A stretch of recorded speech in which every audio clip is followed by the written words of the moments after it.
अहिल्यानगर जिल्ह्यातील कोपरगाव तालुक्यात मोठ्या प्रमाणात बिबट्या वावर असून आतापर्यंत बिबट्याच्या हल्ल्यात 2 जणांना जीव गमवावा लागला असून शेकडो नागरिक जखमी झाल्याच्या घटना घडल्या आहेत.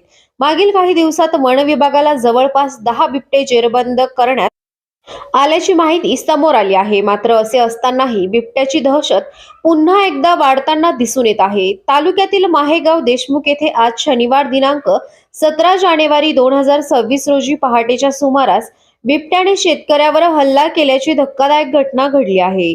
माहेगाव देशमुख येथील रहिवासी व 45 वर्षीय शेतकरी नवनाथ वसंत कदम हे नेहमीप्रमाणे पहाटे शेत कामासाठी मोटारसायकलवरून आपल्या शेताकडे जात होते.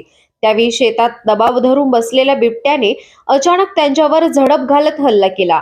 बिबट्याने कदम यांच्या मांडीचा चावा घेतल्याने ते जखमी झाले. मात्र प्रसंग अवधान राखत मोटारसायकल न थांबवता त्यांनी वेग वाढवल्याने सुदैवाने त्यांचे प्राण वाचले आहे. हल्ल्यानंतर जखमी अवस्थेत कदम यांना तातडीने कोपरगाव ग्रामीण रुग्णालयात दाखल करण्यात आले असून त्यांच्यावर उपचार सुरू आहेत. सध्या त्यांची प्रकृती स्थिर असल्याची माहिती रुग्णालय प्रशासनाकडून देण्यात आली आहे. या घटनेमुळे माहेगाव देशमुख व परिसरातील शेतकरी व ग्रामस्थांमध्ये भीतीचे वातावरण निर्माण झाले आहे. पहाटे व सायंकाळी शेतात जाणे धोकादायक ठरत असून नागरिकांमध्ये तीव्र अस्वस्थता आहे. कदम व ग्रामस्थांनीही वन विभागाने या भागात पिंजरे लावून गस्त वाढवावी अशी मागणी केली आहे. कोपरगाव एक्सप्रेस न्यूज साठी सुनील ससाणे, कोपरगाव. माझं नाव नवनाथ वसंतराव कदम. मी आमच्या साचारी क्षेत्र आहे तिथं युरिया टाकायला चाललो होतो. म्हणजे कोणत्या गावाला? मायगाव देशमुख तिथं चाललो होतो, तर बिबट्याने माझ्या अचानक हल्ला केला. असा केला का म्हणजे मला मांडीलाच चावला तो. मी काय गाडी थांबवली नाही, मी डायरेक्ट गाडी घेऊन हे केलं. त्यानंतर सोडलं, मी माझ्या कामाला निघून गेलो.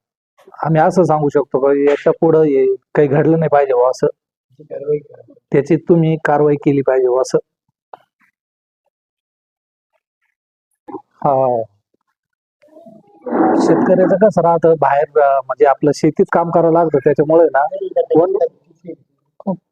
तिसरी घटना झालेली इथं. आणि वन विभागाने असं हे करावं का जागोजागी पिंजरे लावले पाहिजे, पिंजरे लावून त्याची हे केलं पाहिजे बुवा, असं.